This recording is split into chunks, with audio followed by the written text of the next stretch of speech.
امام غزالی رحمۃ اللہ علیہ آپ امام المناطق تھے، یعنی یہ جو ریشنلسٹ موومنٹ تھی، جو لاجیشنز تھے، پیور لاجک پہ، پیور ریزن پہ جو یقین رکھتے تھے، امام غزالی اپنے عہد کے سب سے بڑے منطقی تھے. اور ایسی معرکۃ الاراء کتب ہیں، وہ مقاصد الفلاسفہ ہو، تحافت الفلاسفہ ہو، یعنی فارابی، ابن سینا، اس پائے کے جو بڑے بڑے منطقی تھے، بڑے بڑے علماء تھے، سائنسدان تھے، طبیعیات کے ماہرین تھے، امام غزالی کی منطق کے سامنے نہیں ٹک سکتے تھے. لیکن امام غزالی فرماتے ہیں کہ ایک مقام ایسا آ گیا کہ میرے اندر اضطراب پیدا ہو گیا کہ اگر علم صرف منطق پہ کھڑا ہے تو جس منطق سے میں حقیقت کا اقرار کرتا ہوں، میں نے منطق پہ اتنا عبور پا لیا ہے کہ میں اسی منطق سے حقیقت کا انکار بھی کر سکتا ہوں. تو حقیقت کدھر ہے پھر؟ کیا حقیقت منطق پہ قائم ہے؟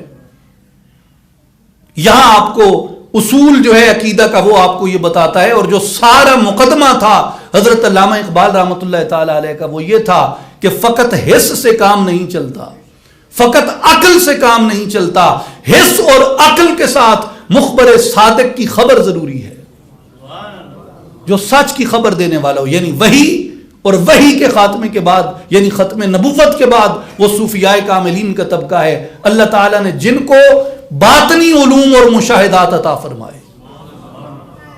امام غزالی رحمۃ اللہ علیہ، آپ نے پھر ایک موقع پہ آ کے جب اضطراب بہت بڑھ گیا، آپ شیخ الجامعہ بغداد تھے.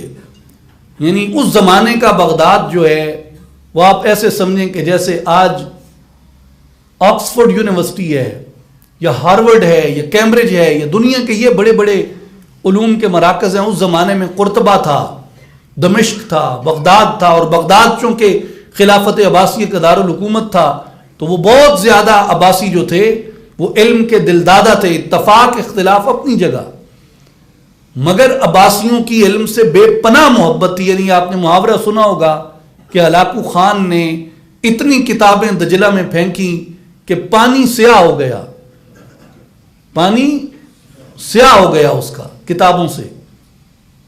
تو یہ کتابیں کس نے جمع کی تھیں؟ یہ ظاہر ہے کہ اس وقت کے حکمرانوں کا ذوق اور شوق علمی تھا، تو انہوں نے یہ کتب جمع کی تھی. تو اس زمانے میں آپ شیخ الجامعہ تھے بغداد کے، اور سب سے نوجوان تھے، یعنی ان فوان شباب میں آپ شیخ الجامعہ بنے. مگر آپ ایک گھوڑا، تن پہ ایک لباس، 2-3 کتابیں اپنے ساتھ اٹھائیں، اور جامعہ، رہائش، گھر، مال، اسباب، بیوی، بچے، سب کچھ چھوڑ کے تلاش حق میں اپنے وقت کا اتنا بڑا امام نکل کھڑا ہوا. اور پھر امام غزالی رحمۃ اللہ علیہ فرماتے ہیں میرا اضطراب کبھی کہیں کم نہ ہوا کہ حقیقت کدھر ہے. فرماتے ہیں پھر میری اتفاق سے 4 لوگوں کی کتابیں میں نے پڑھی. امام غزالی کہتے ہیں 4 لوگوں کی کتابیں میں نے پڑھی. المنقذ من الدلال میں یہ آپ نے لکھا ہے.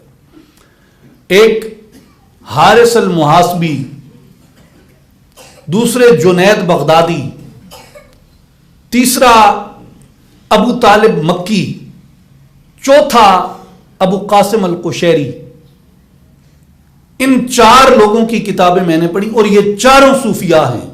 تو میرے بھائیوں، امام غزالی فرماتے ہیں کہ یہ 4 لوگ تھے، محاسبی، جنید، قشیری اور ابو طالب مکی.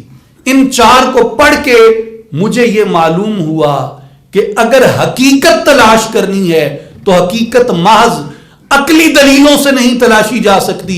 حقیقت کے لیے کسی مرد کامل کی صحبت اختیار کرنا پڑتی ہے. اور یہی طریقہ امام اعظم ابو حنیفہ کا تھا، یہی طریقہ امام مالک کا تھا، یہی طریقہ امام شافعی کا تھا، یہی طریقہ امام احمد ابن حنبل کا تھا، یہی طریقہ تمام علماء اسلام کا رہا. تو آج بھی جہاں ہمیں علوم ظاہریہ سے اپنے آپ کو، اپنی اولادوں کو مزین کرنے کی ضرورت ہے، وہاں ہمیں بزرگان دین کی صحبت اور تربیت اختیار کرنی چاہیے.